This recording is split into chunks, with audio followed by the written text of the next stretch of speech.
A nombre del Instituto Peruano por la Libertad, les damos la más cordial bienvenida a esta escuela de formación política, recordándoles una vez más a nuestros participantes que quienes obtengan el 80% de asistencia al curso, al finalizar se les estará entregando un certificado por su participación.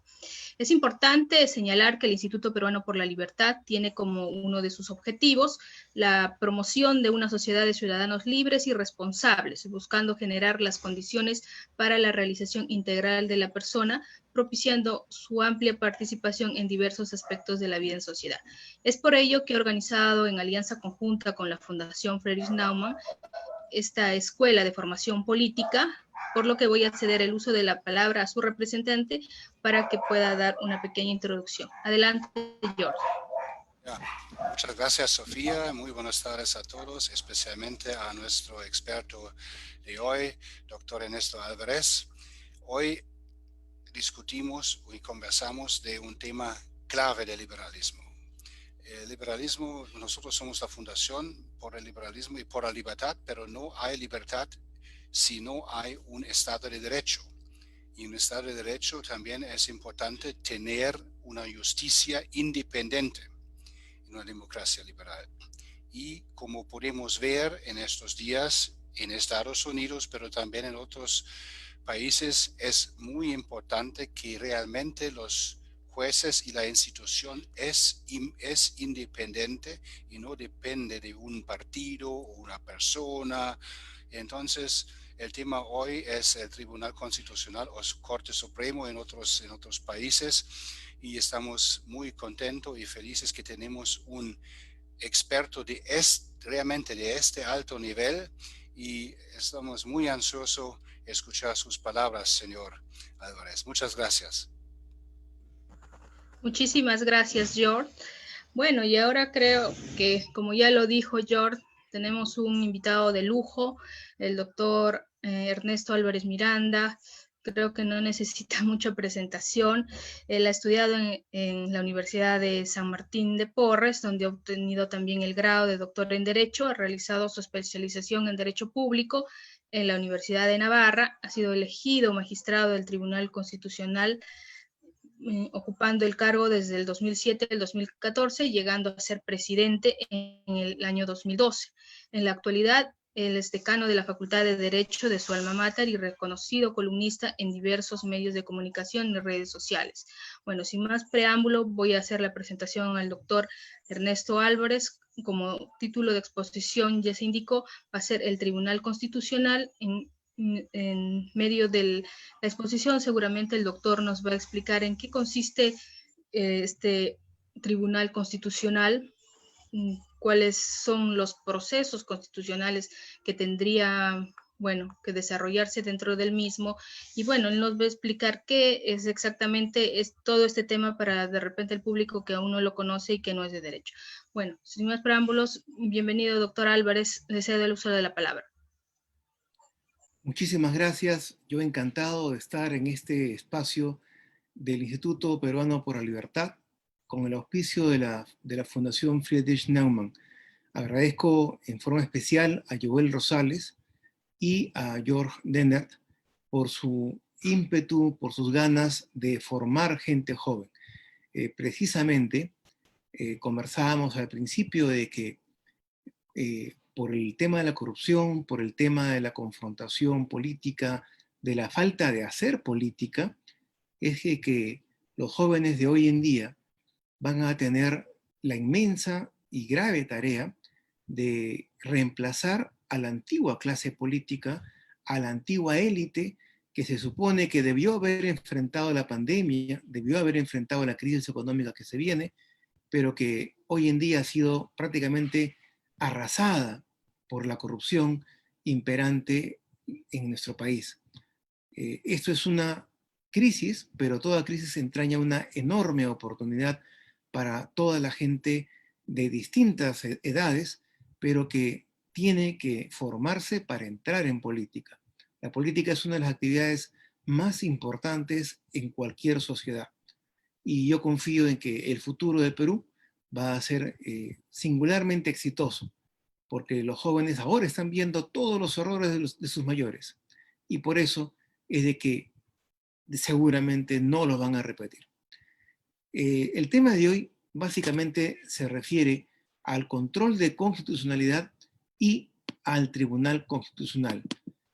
No podemos hablar de Tribunal Constitucional sin antes hacer una referencia de qué cosa es en realidad lo que inspira a un Tribunal Constitucional. O sea, ¿por qué existe un Tribunal Constitucional? Porque recordemos de que históricamente nuestro país ejercía control sobre las leyes, pero a través de la Corte Suprema de Justicia. Es en el año de 1978 donde la Asamblea Constituyente decide plegarse a la idea de Javier Valle Riestra de imitar al Tribunal Constitucional Español y le colocaron el nombre en la Constitución del 79 de Tribunal de Garantías Constitucionales. ¿Cuál es la idea en realidad que se tiene de este control que se debe ejercer? Hay un dicho muy importante para aquellos que estudian derecho. Yo entiendo de que no todo el auditorio esta tarde estudia derecho o ha estudiado derecho. Por tanto, trataré de hacerlo de la manera más didáctica, apelando siempre al sentido común y no a la formación jurídica previa. En derecho, en las escuelas de derecho se dice siempre, de acuerdo a la justicia constitucional, de acuerdo a la perspectiva que se tenga de justicia constitucional, se puede determinar cuál es el concepto de constitución que un jurista tiene. Y de acuerdo al concepto de constitución que se tiene, inmediatamente se sabe cuál es el concepto de derecho que esa persona tiene. Una de las preguntas más difíciles para absolver en un examen de título es la temida, ¿qué es el derecho? Porque aparentemente tiene una respuesta simple, pero en realidad su respuesta es sumamente compleja y cada palabra que se diga como respuesta entraña un posicionamiento determinado en el terreno de las ideas y en el terreno de la filosofía del derecho. Entonces, a partir de ese concepto, es que entendemos que la Constitución es un instrumento del derecho. ¿Qué es el derecho?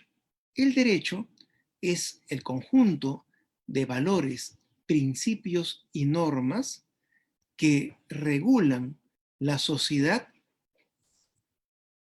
de una nación bajo la premisa de libertad y dignidad. Por tanto, el derecho no es necesariamente proveniente del poder. El derecho no es lo que se produce el poder.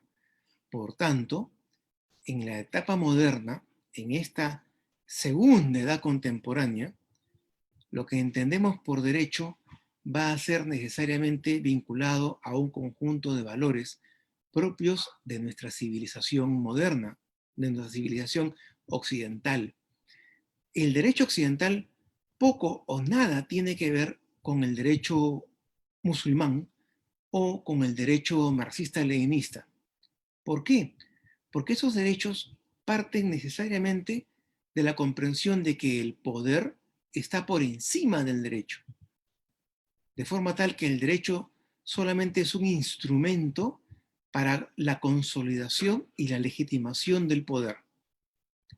Lo contrario es lo que pensamos en el mundo occidental, en el mundo moderno, en el mundo desarrollado, donde la libertad prevalece. Nosotros pensamos de que, si bien es cierto, el origen histórico de nuestro derecho puede ser el romano, alemán, francés, que llega a Latinoamérica de la mano de España fundamentalmente, tiene un origen vinculado al poder. Recordemos que la codificación castellana se realiza a través de un esfuerzo de Alfonso el Sabio. El Código civil que hoy en día usamos proviene básicamente del Código Civil argentino de Vélez Sarsfield, y ese de Vélez Sarsfield proviene del Código de Napoleón. Por tanto, sí, el origen de nuestro derecho es un derecho vertical, que proviene del poder. Pero han pasado varios siglos y nuestro derecho hoy en día está profundamente arraigado en una sociedad libre y digna, que tiene esos valores fundamentales que los hace prevalecer. Y cuando debatimos sobre la validez o la necesaria reforma de una institución jurídica, necesariamente vinculamos no a una explicación teleológica, sino esencialmente a una explicación sistemática donde prevalecen los valores occidentales y modernos. Por tanto, una constitución no es otra cosa que un instrumento del derecho para limitar al poder, estableciendo espacios de protección a las libertades y a los derechos. Una constitución no es un instrumento que organice la vida política de una sociedad. Una constitución no es la realidad de un país. Una constitución no es esencialmente el debe ser, sino que es el ser, pero el ser provisto de valores. ¿Cuál es la principal finalidad de una constitución? Limitar al poder. Una constitución que no limita al poder, simple y llanamente no es constitución. La constitución de Hitler, de Stalin, de la Unión Soviética, la constitución de Cuba, la constitución de cualquier país donde prevalece el absolutismo, ya sea a través del totalitarismo o del autoritarismo, no es constitución, son simples estatutos de poder, aunque reciban el nombre de constitución. Ya sabemos, por la jurisprudencia constitucional, de que los documentos jurídicos son lo que su naturaleza, su materia, dice que son, no por el título que llevan. Pues bien, entonces, para nosotros, una justicia constitucional tiene la naturaleza de limitar al poder para proscribir la arbitrariedad. El destino final de una justicia constitucional es proscribir la arbitrariedad en todos los actos y decisiones de una sociedad. Así entonces, una de las polémicas, y principalmente la más célebre, en realidad la más célebre que existió al inicio de las grandes decisiones de los estados por proveerse de un control constitucional, fue la polémica Kelsen-Schmidt. Hans Kelsen, que es básicamente un positivista moderno, quizás el mayor jurista del siglo XX, polemiza con un Carl Schmitt que también es un brillante jurista, es un constitucionalista que proviene de la ciencia política y que para Schmitt el derecho constitucional está profundamente arraigado de la ciencia política. Hans Kelsen, por el contrario, persigue construir un edificio normativo alejado de la filosofía, de la historia, de la sociología y, obviamente, de la política. Por tanto, Kelsen va a tratar de proponer la constitución de un órgano jurisdiccional para ejercer el control de la constitucionalidad de las leyes. Carl Schmitt, por el contrario, va a decir, es importante garantizar que todas las leyes sean constitucionales, pero este control no puede estar en manos de jueces, no puede ser de naturaleza jurídica, jurisdiccional. Este control debe estar en manos de un órgano político. ¿Y qué mejor que un órgano político que sea el poder neutro? El poder neutro es el poder que tiene el jefe de Estado. ¿Por qué? Recordemos de que Alemania, tanto en el parlamentarismo que surge a raíz de la Constitución de Weimar al final de la Primera Guerra Mundial, hablamos de 1919. Ese parlamentarismo tiene como naturaleza, como característica esencial, que no hay elecciones presidenciales, esencialmente. Lo que existe es un gobierno que proviene de la mayoría parlamentaria. Las elecciones más importantes en Alemania, después de la Primera Guerra Mundial, son las elecciones parlamentarias. Estas elecciones parlamentarias determinan, o deberían haber determinado, una mayoría parlamentaria, y el líder de la mayoría, el líder parlamentario, el diputado del Reichstag, que va a resultar líder de la mayoría parlamentaria, es el que preside el gobierno.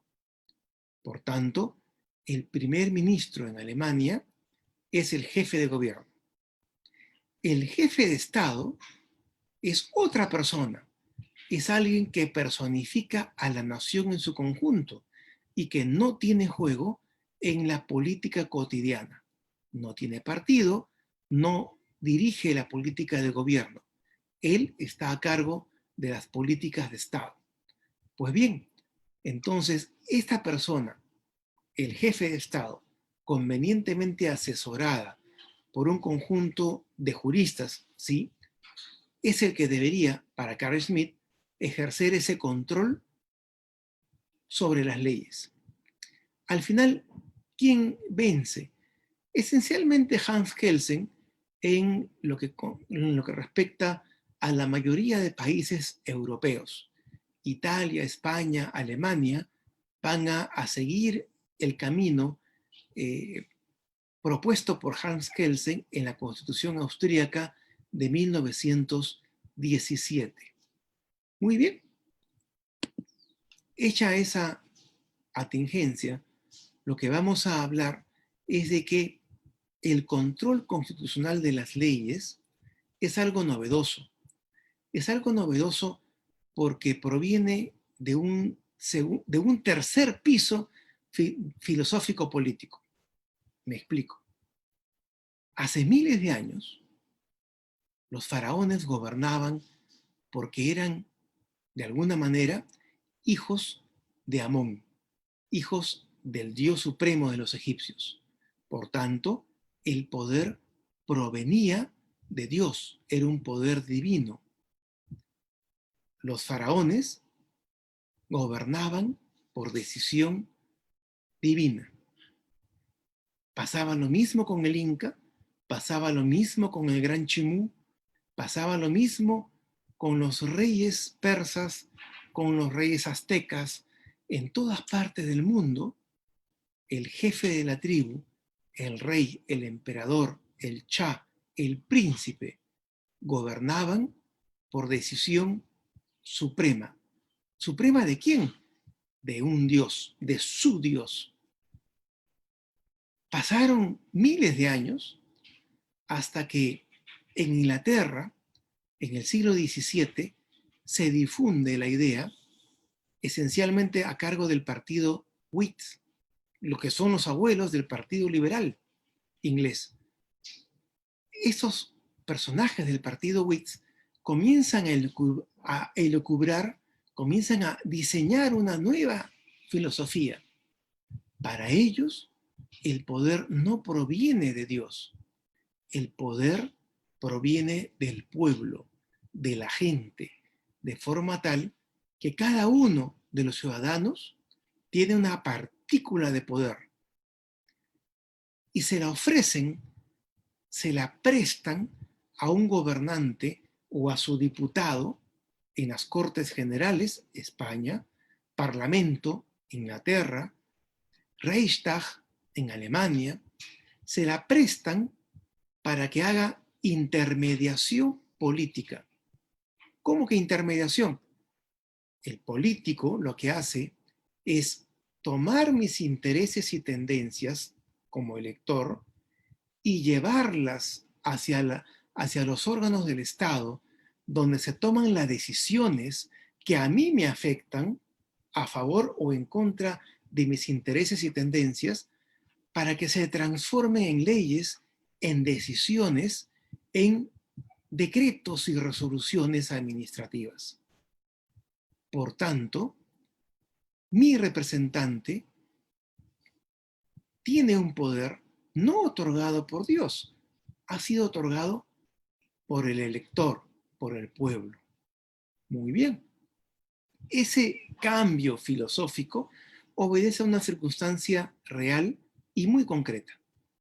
Los reyes están obligados a mantener a gobiernos cada vez más complejos y más costosos.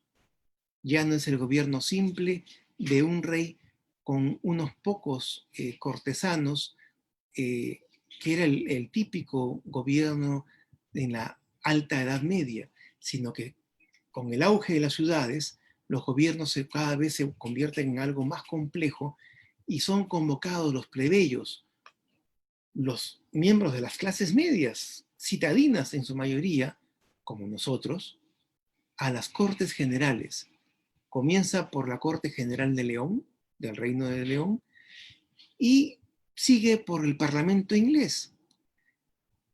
La incorporación de las clases medias en las asambleas políticas origina tarde o temprano un partido que está a favor del poder para el pueblo y que diseña esta filosofía.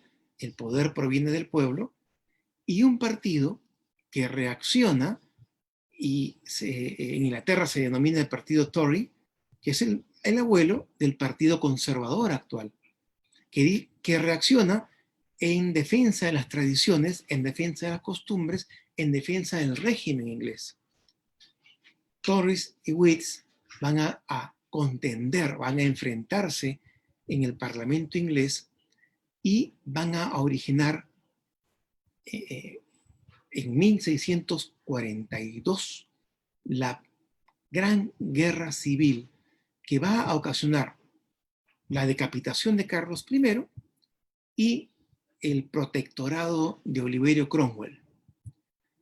A continuación, en 1688-89, va a haber la Segunda Guerra Civil Inglesa, que va a ser decisiva, porque va a traer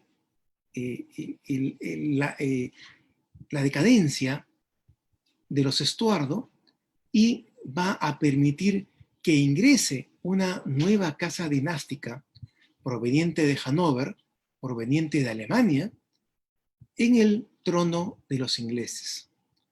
Esta guerra, esta Segunda Guerra, va a traer como consecuencia que el Parlamento cogobierne con la corona. Así entonces se suscita este segundo piso. De pensar que el poder proviene de Dios, se piensa ya en una manera prácticamente única, correcta, difundida, de que el poder proviene del pueblo y por tanto existe una soberanía popular. Obviamente, después de Inglaterra, se difunde en Estados Unidos, se difunde con la Revolución Francesa, después a toda Latinoamérica. Pasaron siglos, un par de siglos, y a la mitad del siglo XX es que se difunde la tesis de Kelsen, la Constitución Austríaca de 1917. Se difunde con un hecho que nosotros podemos entender perfectamente. No toda ley es correcta, tiene sentido común y guarda relación con el pacto social y político que hemos suscrito todos los ciudadanos para que nos gobierne un gobierno democrático, pero bajo reglas preestablecidas. Ese entendimiento tiene orígenes muy remotos, pero va a ir prevaleciendo primero en la academia en los teóricos, en las universidades. Y luego se debe extender entre los liberales. Los liberales son los que en Europa entera van a ofrecer una constitución para que la firme Luis XVI. Se niega a Luis XVI a firmar la constitución que consagraba una monarquía parlamentaria donde el poder provenía del pueblo y condena a Francia a la Revolución Francesa. Pero después va a venir este tercer piso doctrinario y se va a ir extendiendo en la misma idea. Los parlamentos gobiernan a través de mayorías.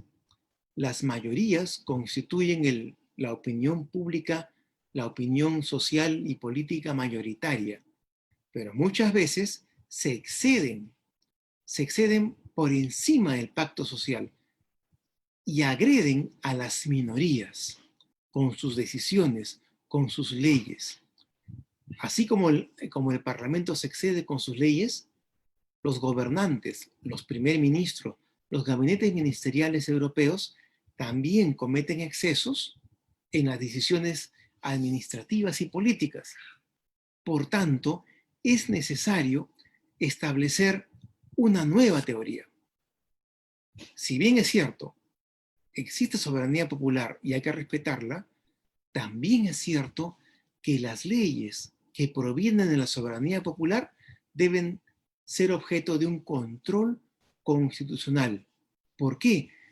Porque a pesar de que han sido elegidos, ya sea para poder legislativo o ya sea para poder ejecutivo, estas autoridades deben sujetar su conducta, sus decisiones, a un marco normativo, a ese pacto social y político que ahora, por la necesidad de ejercer un control constitucional, también es norma jurídica.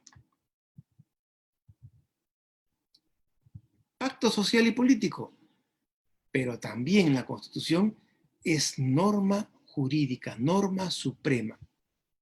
Si la Constitución es norma suprema que inspira a todas las demás leyes, y todas las demás leyes y otras normas de inferior jerarquía tienen que ser coherentes con la Constitución, entonces existe una supremacía constitucional. Esta supremacía constitucional indica, exige que la soberanía popular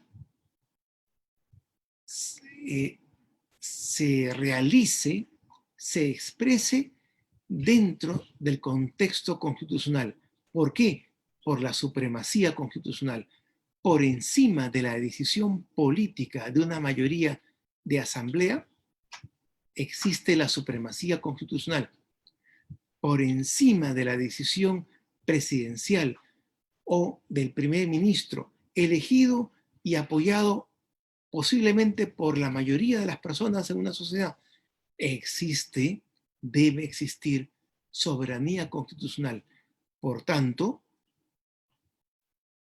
se trata, la polémica Kelsen-Schmidt, se trata de quién ejerce esa función esencial para que la Constitución prevalezca por encima de la política. Lo que decíamos al principio, que el derecho esté por encima del poder político y obviamente del poder económico, del poder social, del poder cultural, de todo tipo de poder, sea representativo o sea fáctico.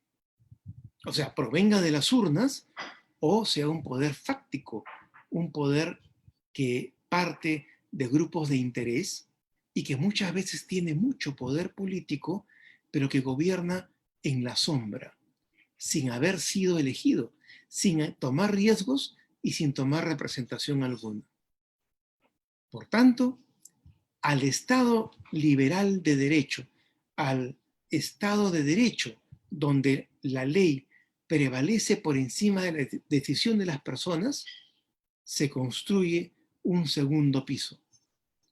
Ese segundo piso es el Estado constitucional de derecho, que no niega el Estado de derecho, sino que lo mejora, lo perfecciona. Recordemos las palabras de Pericles en el discurso fúnebre famoso que pasó a la historia. Recuerdan ustedes, en la guerra del Peloponeso se enfrenta a Atenas, la civilización moderna y democrática, contra Esparta, la civilización absolutista, autoritaria y militarista. Después de una batalla cruenta, de noche, se están quemando los cuerpos en piras enormes de los atenienses caídos en batalla, y Pericles pronuncia su discurso fúnebre. Y en medio del discurso señala un concepto, fíjense, ni siquiera es romano, es griego, un concepto clave para hoy en día que todos nosotros debemos preservar, no solamente en la mente, sino en el corazón.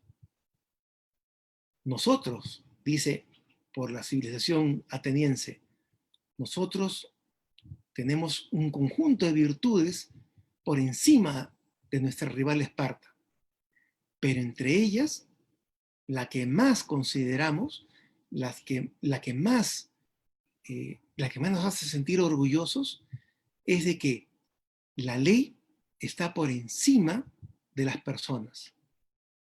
Ese concepto resume libros enteros de Estado de Derecho. Pues bien, lo perfeccionamos en la segunda mitad del siglo XX y ahora lo difundimos en el siglo XXI, tratando de construir un Estado constitucional de derecho. No solamente se trata de un Estado de derecho, donde se debe respetar la ley y la ley está por encima de los ciudadanos, incluso del gobernante, sino que esa ley, la ley aprobada por el Poder Legislativo, la ley aprobada por las asambleas políticas, debe subordinarse y debe ser coherente con el marco constitucional, porque la Constitución ya no es solamente programa, como en el siglo XIX, sino ahora es norma jurídica y norma suprema, a la cual todas las leyes deben sujetarse. Todas las leyes encuentran legitimidad en la Constitución. ¿Quién ejerce ese control constitucional? He ahí la gran pregunta. La solución en Estados Unidos fue que la Corte Suprema Federal, la Corte Suprema de Washington, normalmente denominado Tribunal Supremo, fuese la indicada para ejercer ese control constitucional a partir de una sentencia célebre, Marbury versus Madison. Pues bien, eso genera un control difuso, un control que está hecho esencialmente para el caso determinados. El juez determina que una ley, una decisión administrativa, no tiene valor para el caso que el juez resuelve, porque esa ley, esa decisión, es inconstitucional. En Europa Central, tributaria de un derecho, como dijimos al inicio, de un derecho que provenía del poder, diferente el caso de Norteamérica y de Inglaterra, en Europa Central existe un derecho cuyo origen proviene del poder. Por tanto, la idea central es de que las leyes se obedecen, pero las leyes son dadas por parlamentos, y los parlamentos están compuestos por mayorías políticas, y las mayorías políticas pueden ser arbitrarias. Entonces, por tradición jurídica, por tradición histórica, no es posible otorgar la atribución de controlar la constitucionalidad de las leyes a los jueces, porque los jueces en Europa Central en Europa continental están vistos esencialmente como funcionarios del Estado, y como tal son tratados hasta hoy en día, para bien o para mal. La propuesta de Kelsen entonces tiene arraigo. Y hoy en día, desde la ley fundamental de Bonn, que es la constitución de Alemania Occidental, que luego se convierte, luego la reunificación alemana, se convierte en constitución alemana, va a traer como consecuencia el Tribunal Constitucional ya no a la manera o al modelo originalmente kelseniano de Hans Kelsen, sino ya como un tribunal constitucional mucho más maduro, mucho más desarrollado y evolucionado. Ese tribunal constitucional alemán es el que copia a España y es el que al final terminamos copiando nosotros en la Constitución de 1993. Nuestro Tribunal Constitucional está compuesto por 7 miembros, mientras que el Tribunal alemán tiene muchos más miembros. El español tiene 9. Para nosotros, el Tribunal Constitucional es el guardián y órgano supremo de interpretación de la Constitución. O sea, el defensor de la Constitución es nuestro Tribunal Constitucional. No quiere decir de que el Congreso o el Ejecutivo o el Ministerio Público o el Poder Judicial, el mismo defensor del pueblo, no defiendan la Constitución, sino que la razón de ser primigenia, original del tribunal, es defender la Constitución en sus valores y principios, no solamente en sus preceptos. Es órgano supremo de interpretación de la Constitución. No quiere decir que sea el único órgano que interpreta la Constitución. Fíjense que interpreta la Constitución el defensor del pueblo, interpreta la Constitución el Poder Judicial a través de cada uno de sus jueces, de sus salas de segunda instancia y también de las salas de la Corte Suprema.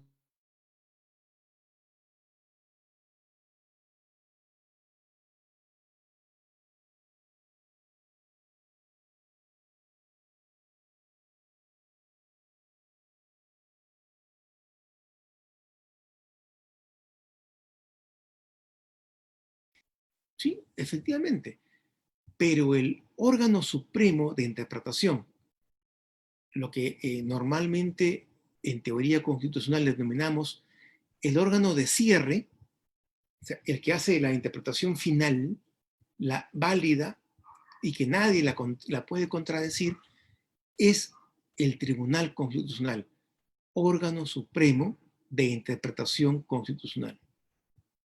Pues bien, eso ya ha sido validado por la jurisprudencia constitucional en sentencias reiteradas que van alimentando cada vez más, desarrollando el concepto. ¿Cuáles son las funciones del Tribunal Constitucional?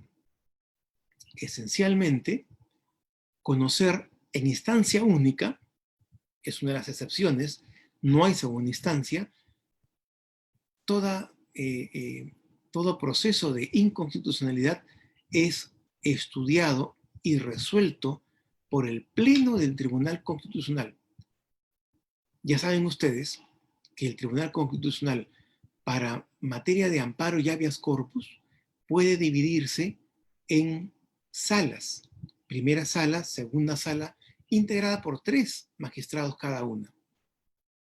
Pero en lo que respecta a los procesos de inconstitucionalidad, el tribunal los resuelve en sala plena, los 7 magistrados. ¿Cierto? Contra esa sentencia no cabe recurso alguno, apenas el recurso de aclaración. La segunda, sigamos en la primera. Primero, la Constitución peruana, en su artículo 202, habla de acciones de inconstitucionalidad, pero se habrán dado cuenta que yo he dicho procesos de inconstitucionalidad. Pues bien, no existe, bueno, ahora ya no se habla de acciones de inconstitucionalidad, sino de procesos de inconstitucionalidad, porque así lo determina la doctrina y así ha sido recogido en el Código Procesal Constitucional. Allí, las demandas que inician el proceso, las demandas de inconstitucionalidad, como la presentada por el Ejecutivo contra la ley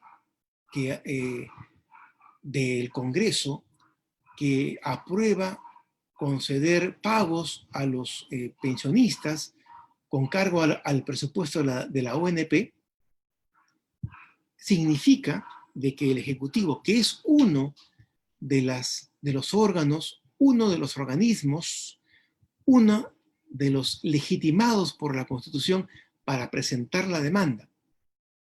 ¿Qué significa esto? No todos pueden presentar una demanda de inconstitucionalidad, ¿cierto? Y la Constitución establece quiénes pueden presentarla. Este proceso obliga a que el Tribunal Constitucional determine si una ley es constitucional o no. Y esa sentencia puede declarar la inconstitucionalidad en todo o en parte de esa ley. ¿Cuál es el efecto? El efecto es de que declarada la inconstitucionalidad, de plano, inmediatamente al día siguiente de publicada la sentencia, esa ley, o por lo menos en ese extremo, en esa parte de la ley declarada inconstitucional, deja de tener validez, deja de existir, desaparece del sistema jurídico. En el antiguo Tribunal de Garantías Constitucionales, ante la sentencia fundada de inconstitucionalidad, era el Congreso el que, una vez notificado, tenía que eliminar la ley, tenía que derogar la ley.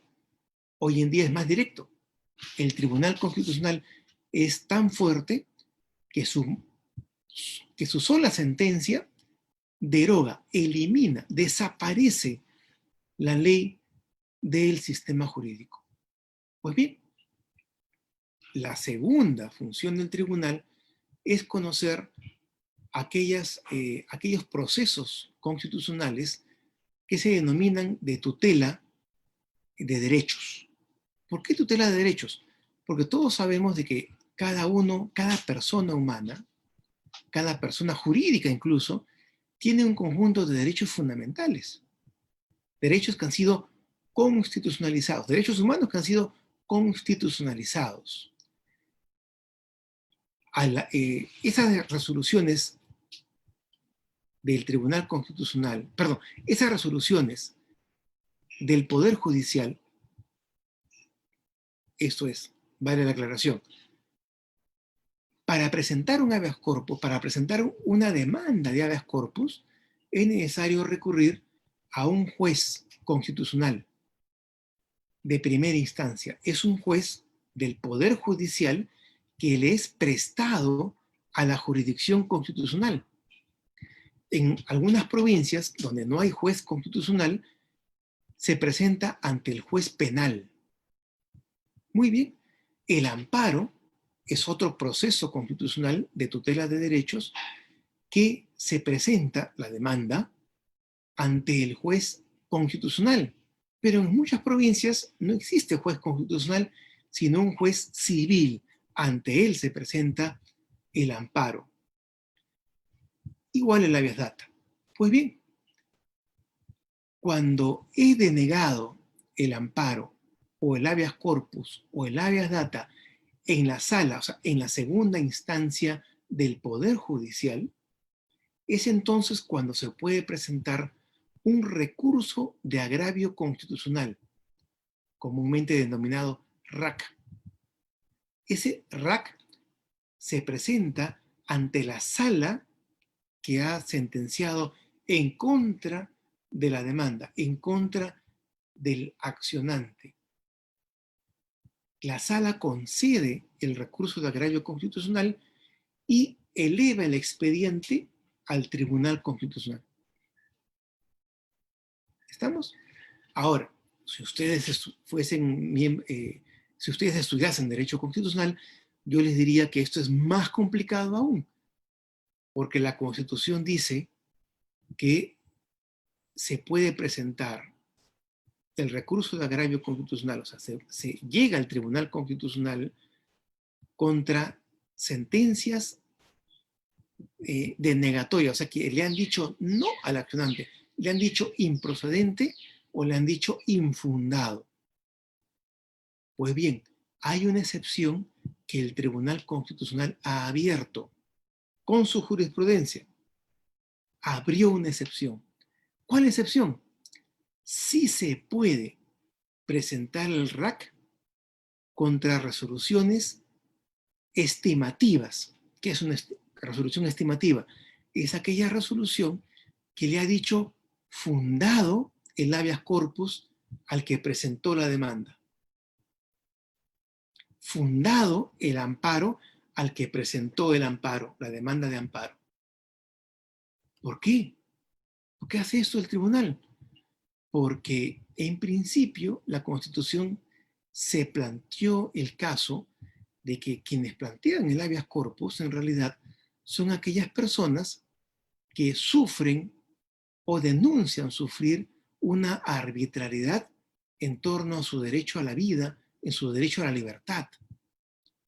Muchas veces los jueces del Poder Judicial, temerosos de su carrera política, no sentenciaban en contra del poder político que podía avasallar y destituirlos. Por tanto, tenía que ser el Tribunal Constitucional el que de alguna manera solucionase ese problema contra el poder político. El Tribunal Constitucional, está de más decirlo, es un poder contramayoritario.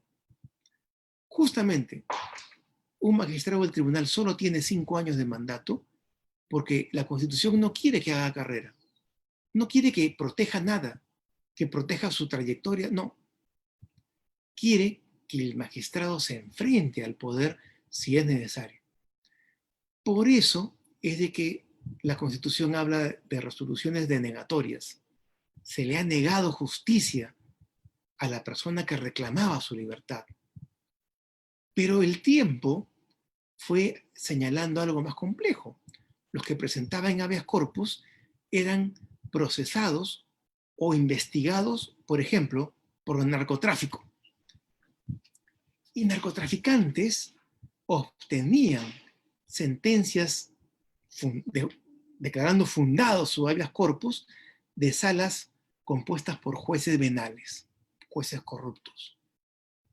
Ante eso, el procurador del Estado, en materia de terrorismo, o en materia de lavado de activos, o en materia de narcotráfico, estaba inerme, desarmado, porque no podía presentar ya ni nulidad ni llegar al tribunal.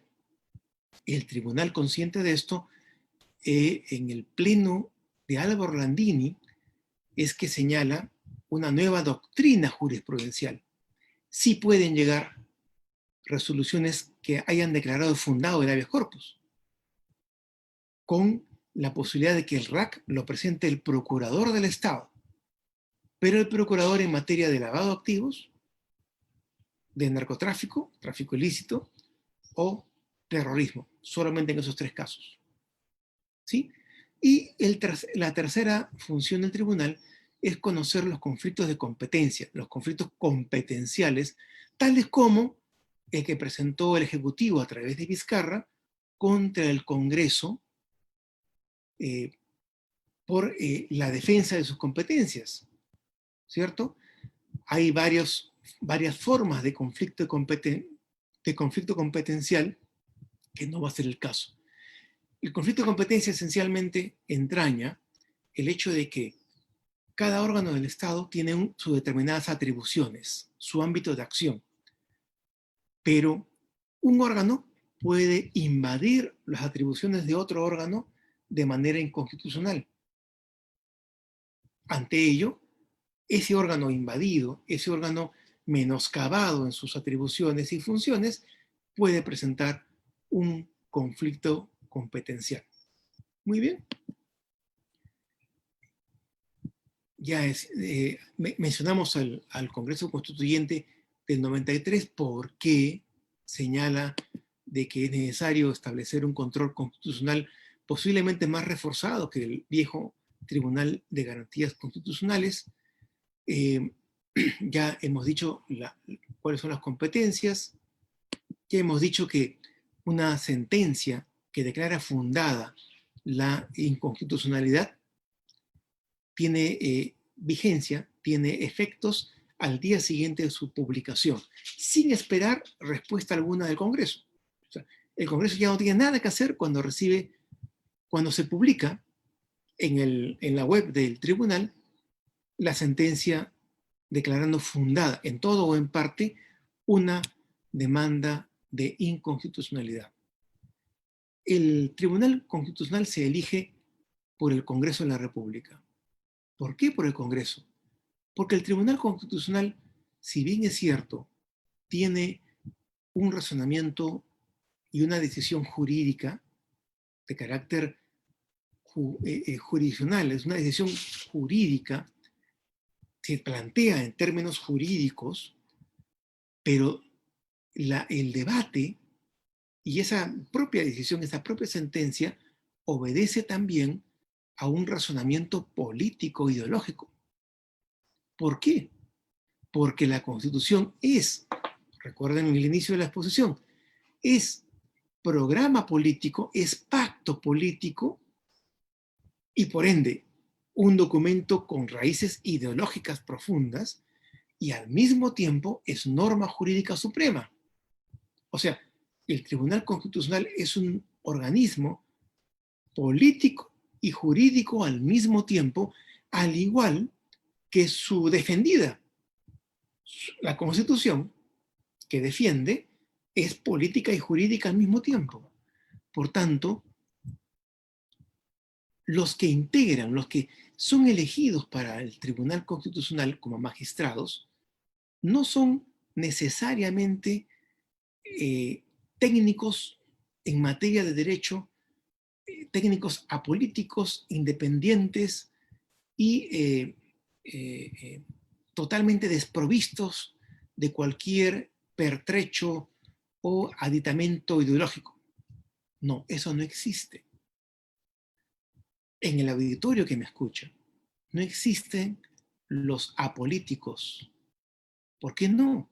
Porque basta con plantearle un caso, el caso de los hijos de un artista que demandan ser inscritos en la RENIEC.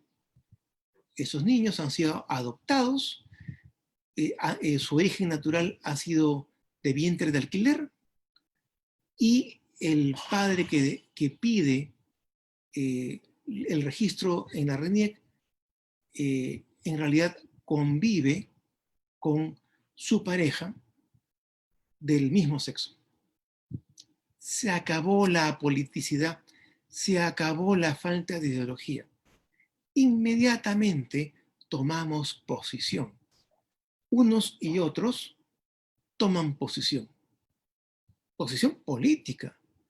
Y a partir de ese posicionamiento que surge de nuestras convicciones más profundas, que surge de nuestros prejuicios, de nuestras creencias, de nuestros estudios, de nuestros conocimientos, de nuestra experiencia de vida, es que recién entonces se traza el razonamiento jurídico. Sería muy irresponsable e hipócrita decir que un magistrado obedece y hace prevalecer lo jurídico siempre por encima de lo político. No es así.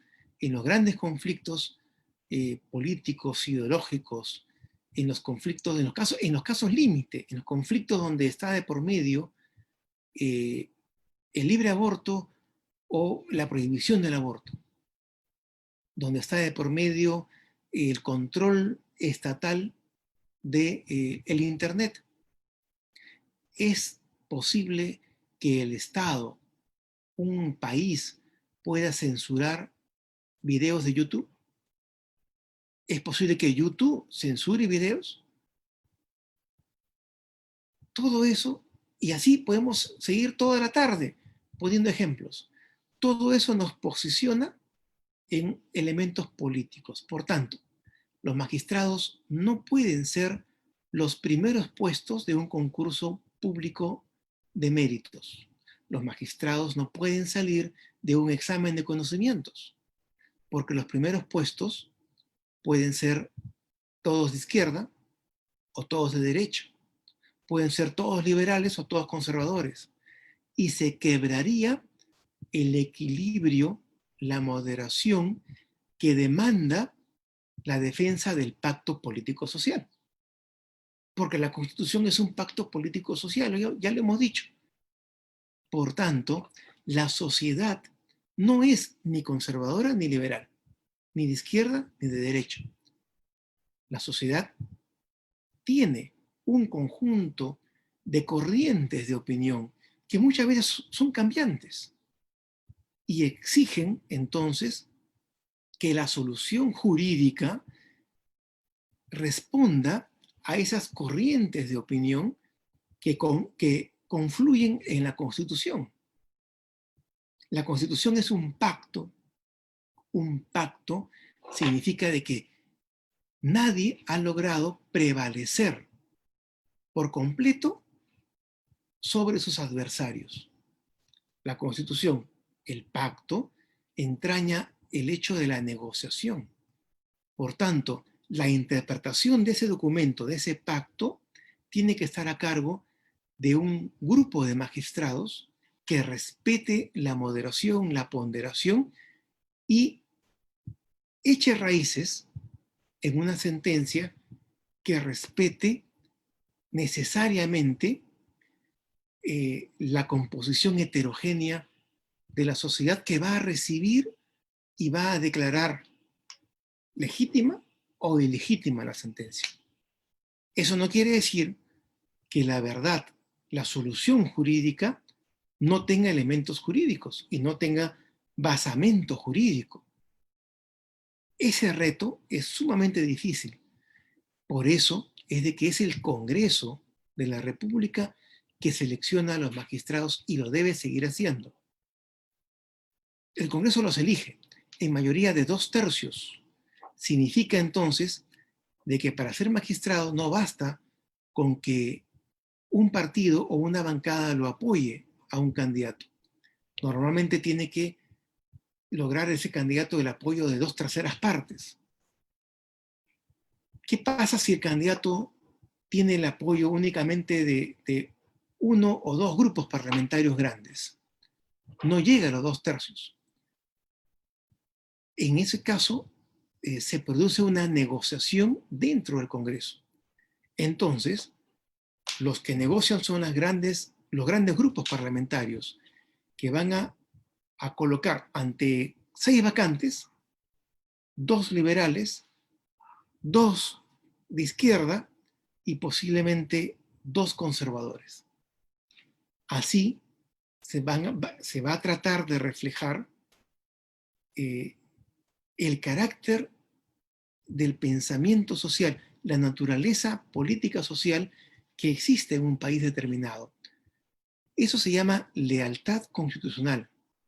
Eso se llama cumplir la Constitución entendiendo sus valores.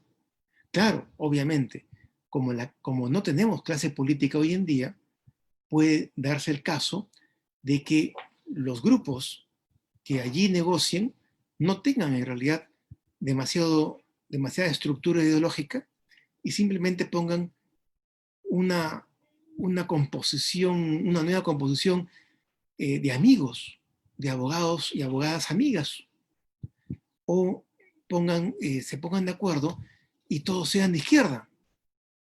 Y, como se dice criollamente, le saquen la vuelta a la Constitución.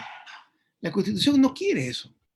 La Constitución no quiere que ningún grupo ideológico político domine el Tribunal Constitucional. El dominio de un tribunal, el dominio de una Corte Suprema, no debe existir jamás el dominio ideológico. Siempre tiene que haber moderación, tiene que haber la posibilidad de que los magistrados escuchen a sus colegas. ¿Cuáles son los fines esenciales de los procesos constitucionales? Garantizar la primacía de la Constitución y la vigencia efectiva de los derechos constitucionales. Como ya señalábamos, hay dos tipos de procesos constitucionales. Control normativo, que es el control constitucional, primacía de la Constitución respecto a las leyes. Y tutela de derechos, habeas corpus, amparo y habeas data, que consisten esencialmente en hacer que prevalezca la Constitución y los principios constitucionales para la defensa de los derechos fundamentales de cada uno de los ciudadanos, de cada una de las personas, sean naturales o jurídicas. ¿Las empresas tienen derecho fundamental? Sí, tienen derechos fundamentales. Y ya para ir terminando, porque ya veo que el tiempo se está excediendo, los procesos de inconstitucionalidad, que forman parte de la tarea esencial de un tribunal constitucional, se llevan a cabo mediante una demanda de inconstitucionalidad sobre la base de que ha habido, el argumento de que ha habido una infracción contra la jerarquía normativa de la Constitución. Esto es, ha sido aprobada y promulgada una Constitución que en todo o en parte es incoherente con la Constitución. Solamente, meramente con la literalidad de la ley, no. Puede ser incoherente, puede ser contradictoria, no solamente con la literalidad de la ley, no solamente con la literalidad de la ley, sino con la interpretación sistemática que el magistrado, que el pleno del tribunal haga de esa ley. Una ley aparentemente puede tener en su literalidad, en su escrito, palabras convenientes, pero puede estar, puede subyacer, puede tener un carácter subjetivo que esa ley vulnera no la literalidad de la ley, de la Constitución, sino vulnera la interpretación de la Constitución en cuanto no solamente su texto, sus principios y sus valores. Es presentada contra una ley, contra decretos legislativos, contra decretos de urgencia, contra tratados internacionales. Por ejemplo, el Tratado de Libre Comercio entre Perú y Chile motivó una sentencia del Tribunal Constitucional, al igual que el Tratado de Libre Comercio con Estados Unidos. Reglamentos del Congreso. ¿Por qué? Porque el reglamento del Congreso tiene carácter de ley. También contra normas regionales de carácter regional, normalmente denominadas ordenanzas regionales, y ordenanzas municipales, que contravengan la Constitución en la forma o en el fondo. Pues bien, ahí concluyo la exposición y estoy dispuesto a responder las preguntas del caso. Bien, extraordinaria presentación, doctor Álvarez. Creo que ha sido una clase magistral la que usted nos ha dado esta tarde. Y sobre todo hablándonos del Tribunal Constitucional, un órgano supremo de la constitucionalidad. Y para nosotros los que creemos en las ideas de la libertad, creo que es importante en el sentido de que, como usted lo dijo al inicio de su exposición, que la Constitución limita el poder. Y nosotros creemos en el gobierno limitado, no en el gobierno ilimitado. Entonces, desde el gobierno ilimitado, de la separación de poderes y finalmente del libre mercado. Tenemos algunas preguntas de nuestro público asistente y Luis Gálvez nos dice, ¿cuándo se habla que la Constitución es un instrumento para poder limitar el poder? ¿Y de qué poder se está hablando? ¿Del poder político o del poder económico? A ver, la Constitución es límite del poder a partir de un documento constitucional, de la Carta Magna de 1215, que es suscrita por Juan Sin Tierra a pedido de los nobles de los varones, con B, que eran los ciudadanos de la época. Esta confrontación entre los nobles y la corona se zanja con la firma de un documento por el cual el poder político se obliga, por ejemplo, a no detener a ningún noble sin mandato judicial, a no confiscarle sus bienes sin un mandato judicial en un proceso judicial.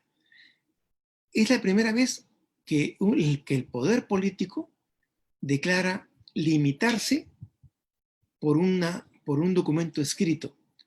Por eso, la Carta Magna de 1215 es el inicio, para la mayoría de profesores de Derecho Constitucional ingleses, marca el inicio de lo que es la Constitución inglesa, que como sabemos, no es íntegramente escrita, o sea, no es una constitución codificada.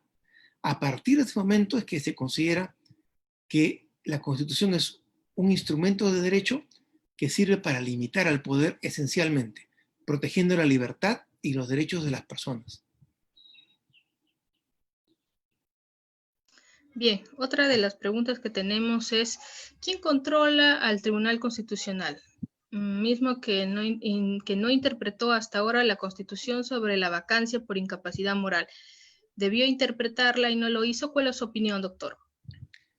Al Tribunal Constitucional lo controla el Congreso, porque el Congreso puede acusar constitucionalmente a cualquier magistrado o a los 7 y destituirlos y luego ponerlos a disposición del Ministerio Público y del Poder Judicial. En principio, es controlado por la opinión pública, porque sus sentencias, cuando no tienen legitimidad, pierden el valor no jurídico, pierden el valor práctico, el valor social. Por tanto, sí, el Tribunal Constitucional está sujeto a esos dos controles primordialmente. En cuanto al pedido de Vizcarra para que el Tribunal Constitucional determine si el Congreso puede vacarlo o no por incapacidad moral permanente por el caso Swing. Obviamente, yo tengo la convicción de que el caso Swing, por más irregularidades que puedan tener, no revestía de la urgencia ni la gravedad necesarias como para articular, para apretar ese botón de eyección presidencial que tiene el Congreso de la República por una mayoría calificada para el caso en que un presidente de la República haya cometido de una manera evidente delitos sumamente graves que por su propia naturaleza grave no permita que continúe esa persona en el mando del Estado. No se puede esperar a que el presidente termine su mandato, ¿no es cierto? Ese caso, esa demanda competencial fue presentada por el Ejecutivo, pero por el caso Swing. El Tribunal Constitucional no puede, una de las autolimitaciones que tiene en su jurisprudencia es precisamente que resuelve los casos que se le presentan de acuerdo a la demanda y de acuerdo al caso. Difícilmente se puede resolver un caso Swing, con los hechos que se establecieron en forma posterior, ¿cierto? Eso uno. Y dos, de que el Tribunal Constitucional, al resolver el tema, lo que iba a hacer es necesariamente tomar una postura, allí sí, de política coyuntural. Y yo entiendo que los 4 magistrados que firmaron la decisión mayoritaria optaron por no colocar al tribunal como un instrumento a favor de la coyuntura política del Poder Ejecutivo, ni tampoco del Poder Legislativo. O sea, yo no creo que actuaron mal, yo creo que actuaron bien. El criterio para el segundo caso de la vacancia. El criterio para establecer que las denuncias producidas por 5 aspirantes a colaboradores eficaces era sumamente grave, tan grave como para vacar al presidente, es un criterio político. ¿Por qué? El instrumento que la Constitución ha diseñado es político, no es jurídico. Y lo que hizo el Congreso puede tener, a mi juicio, por ejemplo, fue apresurado. Yo no hubiera votado, yo congresista no hubiera votado a favor de la vacancia por una consideración también política. Considero que sí, Vizcarra va a tener que presentarse a la justicia y tiene muchas cosas que responder. Y posiblemente haya cometido delito. Pero no se puede vacar con un instrumento político, un órgano político como el Congreso, con una decisión política de 2/3, a un presidente que tiene el apoyo político de por lo menos la mitad de la población. Así de simple. Yo hubiera optado por que se espere al final del mandato, pero el Congreso cometió una inconstitucionalidad, no, cometió una imprudencia. Muy bien, doctor. Bueno, ahora tenemos otra pregunta también de Dante Mesa. Bueno, le hace esas preguntas con respecto a saber su opinión. ¿Diría usted que el Poder Judicial es realmente el poder? Fujimori fue indultado por el Poder Ejecutivo y luego un juez cargado de antifujimorismo revoca esta decisión. ¿Es eso lo correcto? Y la segunda pregunta sería si un juez puede decidir cancelar a todo un partido político en combinación con un fiscal, con el Ministerio Público. ¿Cuál es su opinión también al respecto? Hay 2 preguntas fuertes. El Poder Judicial doctrinariamente es un poder, pero John Locke no lo concibió como poder porque él observó que los jueces y tribunales están supeditados al poder político, tanto del legislativo como del ejecutivo. El problema nuestro es de que tenemos una gran desconfianza por los jueces, porque los primeros puestos de cada promoción de las principales facultades de derecho difícilmente postulan a jueces para ser jueces y fiscales. Esa es la verdad. Como no tienen prestigio social, entonces el poder político puede hacer escarnio de los jueces, de la judicatura, y paulatinamente restarles autonomía e independencia, a veces a través del presupuesto. Si tienen fallos en contra del gobierno o en contra del Congreso, les disminuyen el presupuesto. Y a veces creando organismos como el Consejo Nacional de la Magistratura o como la Junta Nacional de Justicia, que en realidad presentan un control superior a los mismos jueces.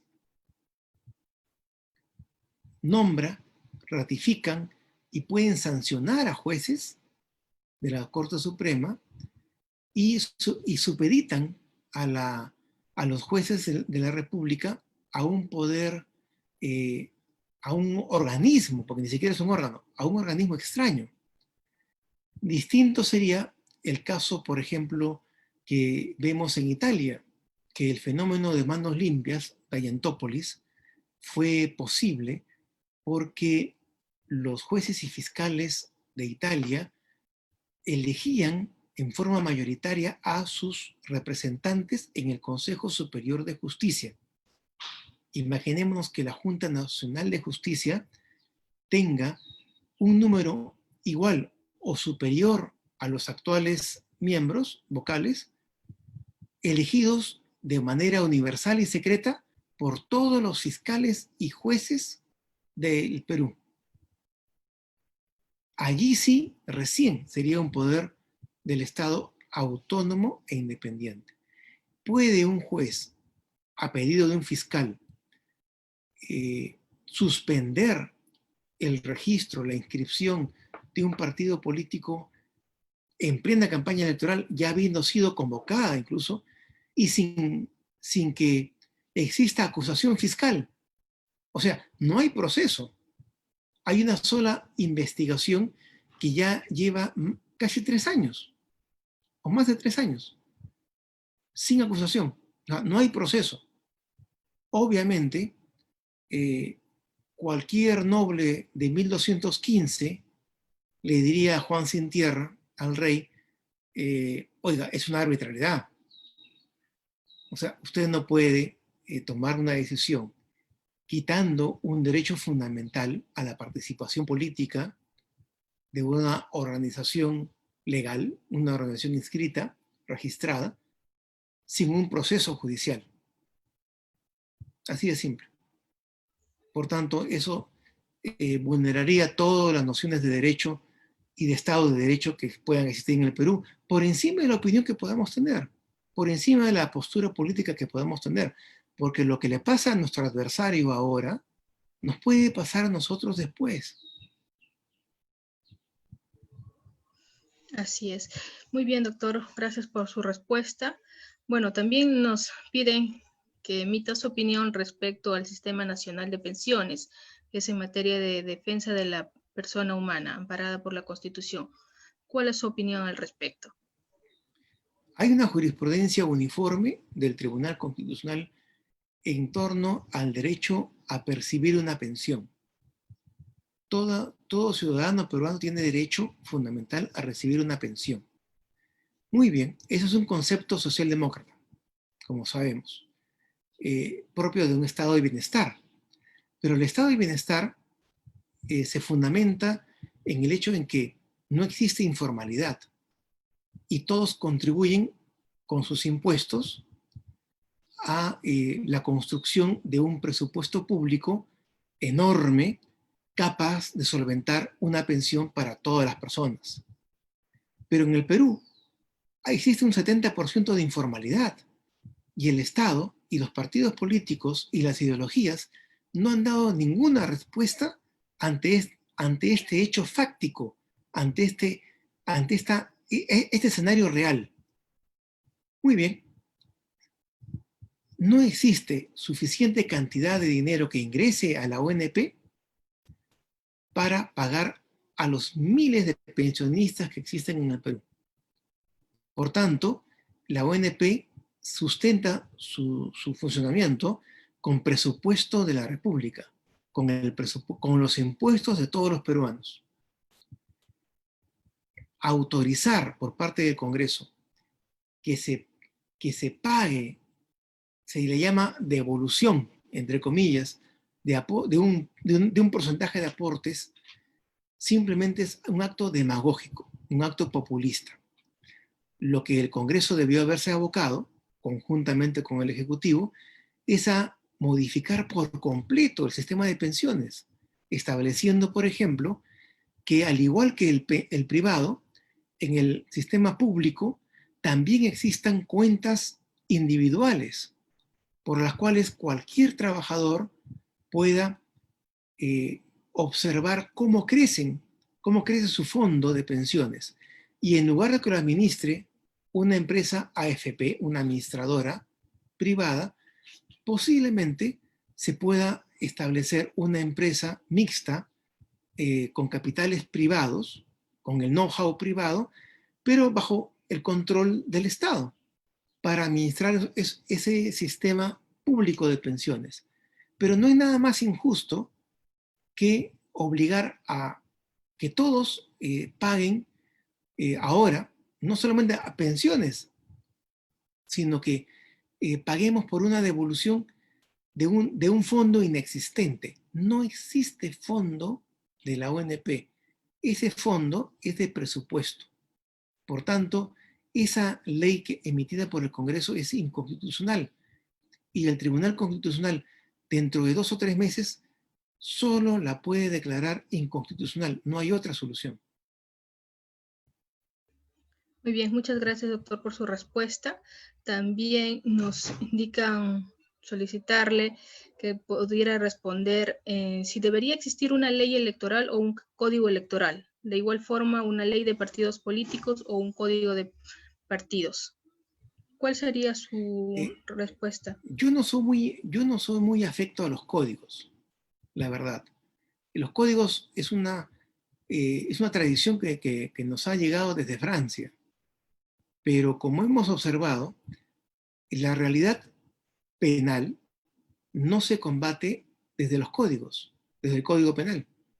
Podemos tener el Código Penal más elaborado y por juristas alemanes, franceses y españoles, y no va a mejorar en nada nuestra realidad penal, ¿no? La delincuencia cotidiana.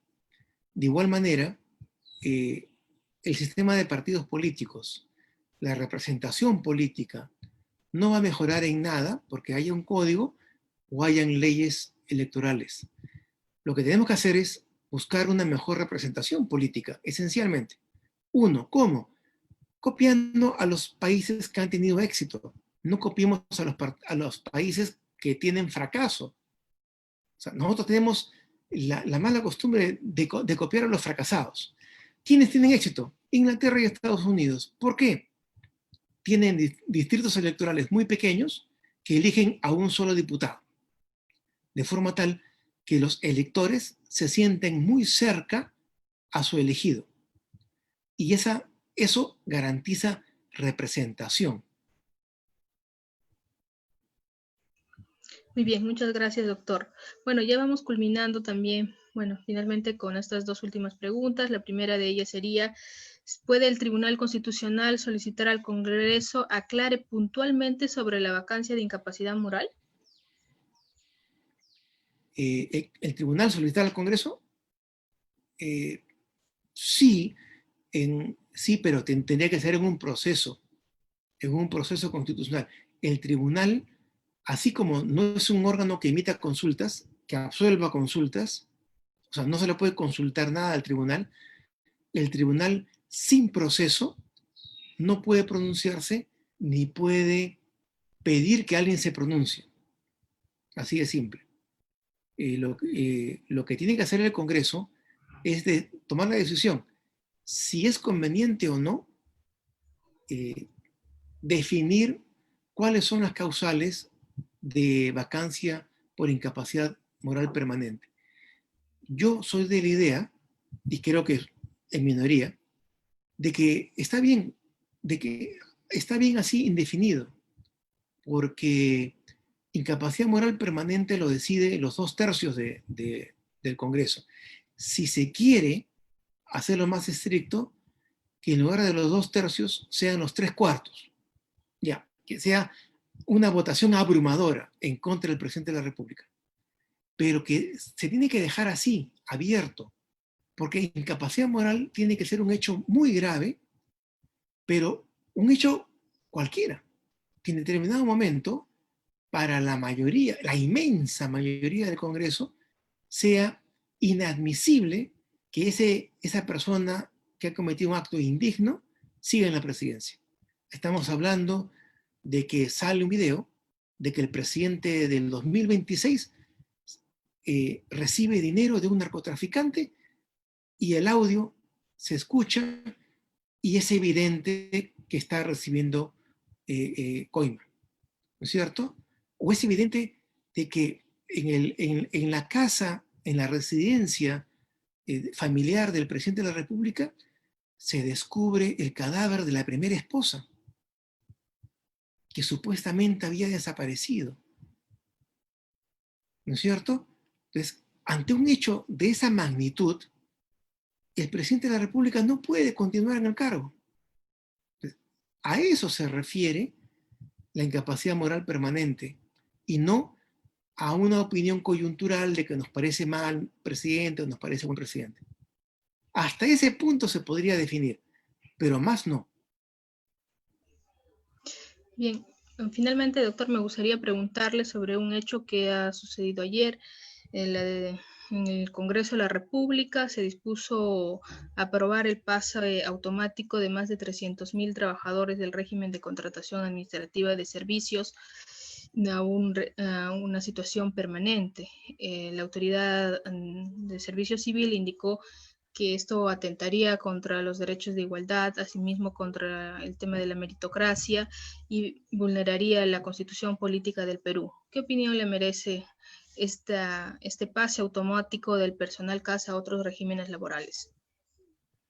Bueno, es una decisión política que lo que busca es el favor de la opinión pública. Entonces, uno de los grandes problemas que hemos heredado de Vizcarra es el incesante manejo y manipulación de la opinión pública a través del cultivo de una imagen.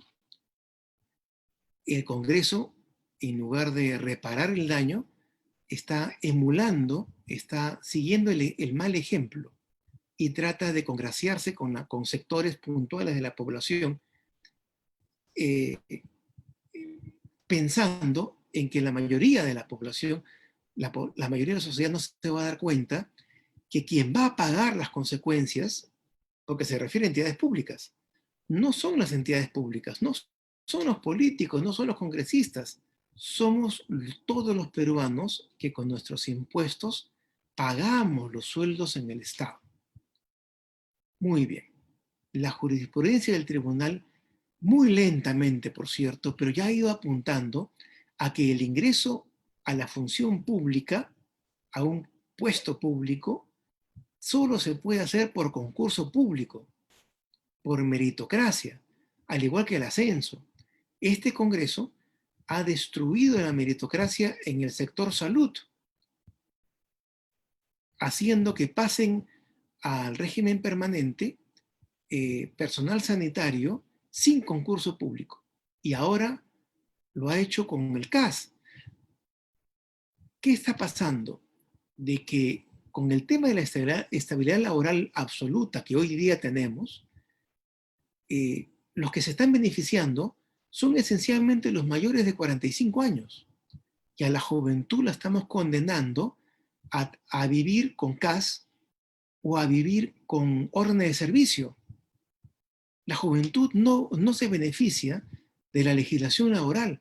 La legislación laboral solamente beneficia a los mayores, a mayores de 45, a los mayores de 50, que trabajan de una manera ineficiente en el Estado, mientras que los jóvenes tienen que ser explotados. O sea, tenemos también que llegar a un momento, y eso debió haber hecho este Congreso, de flexibilizar los regímenes laborales.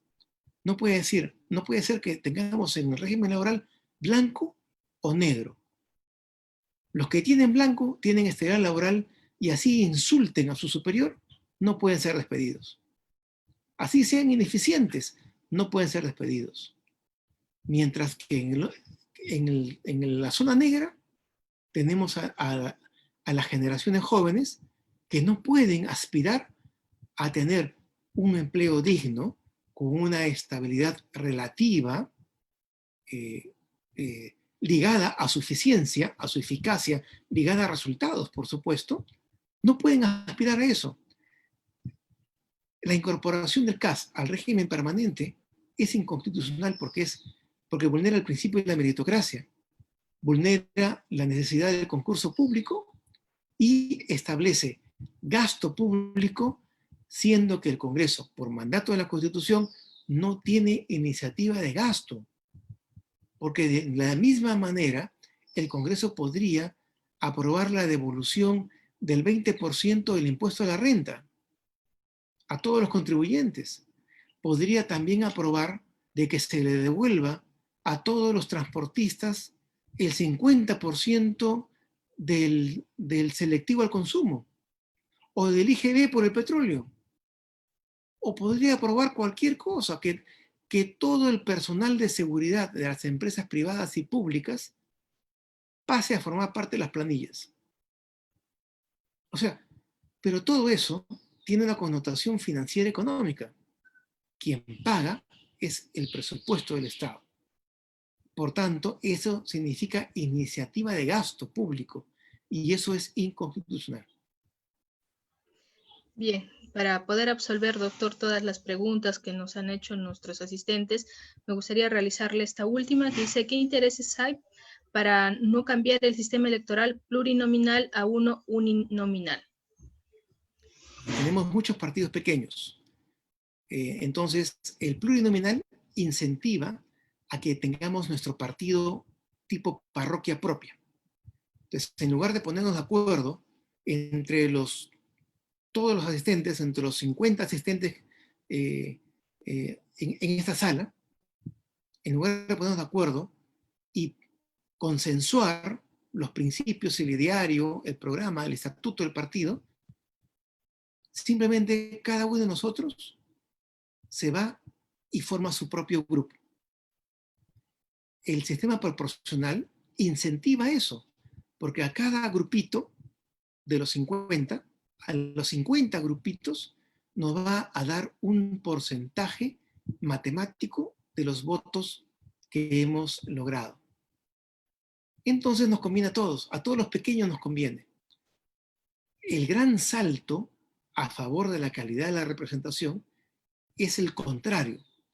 Tenemos que aprobar el uninominalismo o al máximo el binominalismo, como los chilenos, para lograr grandes bloques donde las opciones al elector se le presenten claras y nítidas, de forma tal que el elector no termine votando porque le simpatiza a una candidata o un candidato y termine votando por la izquierda, cuando no tiene convicciones de izquierda. O un elector de izquierda termine votando por un conservador porque hizo dos propuestas simpáticas, ¿no es cierto? Entonces, ya olvidémonos de las propuestas, busquemos los programas, los contenidos programáticos, doctrinarios, ideológicos.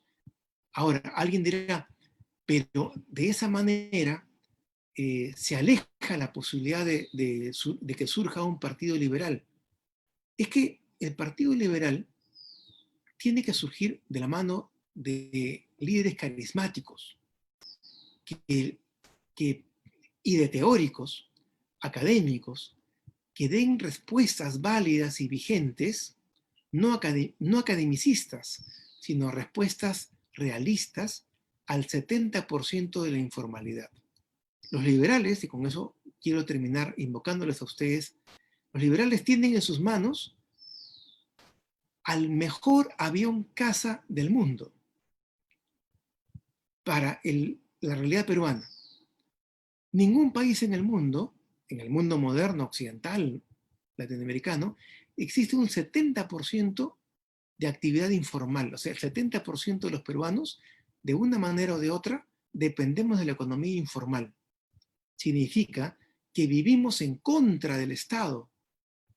Significa que el poblador de los conos, el poblador provinciano, el poblador del centro de San Isidro, vive eludiendo las normas burocráticas y las trabas y barreras burocráticas del Estado para sobrevivir. Entonces, la pregunta está dada. ¿Hay una sociedad más proclive, más dispuesta a aceptar un discurso liberal que el Perú? No existe. El 2026 debería ganar un partido liberal. Bien, muchísimas gracias, doctor Ernesto Álvarez. Creo que ha sido una excelente y brillante exposición la que nos ha dado usted esta tarde, muy enriquecedora. Por cierto, creo que muchos de nosotros hemos aprendido acerca del Tribunal Constitucional y toda la exposición que usted ha realizado.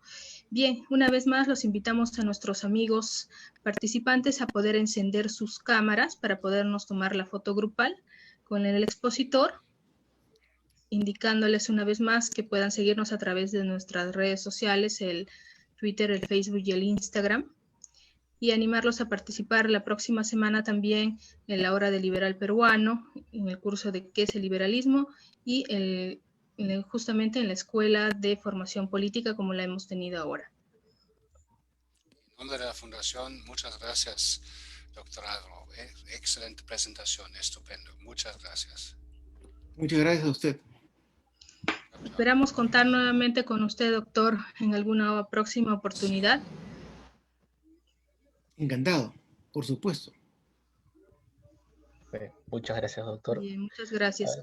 Todos, por favor, prendan su cámara, todos los que ya tienen habilitada la cámara. para tomarnos una foto.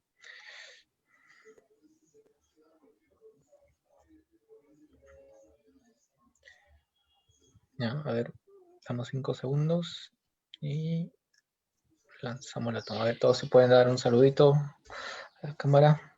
Muchas gracias. Estamos ya culminando también el curso. Una toma más. 3, 2, 1, va. Ya, muchas gracias a todos. Muchas gracias, doctor. Muchas gracias a ustedes. Un Nuevamente le abrazo para agradecemos, todos. doctor, Buen fin su de semana. participación y a cada uno de nuestros asistentes. Muchísimas gracias a todos. Buenas tardes.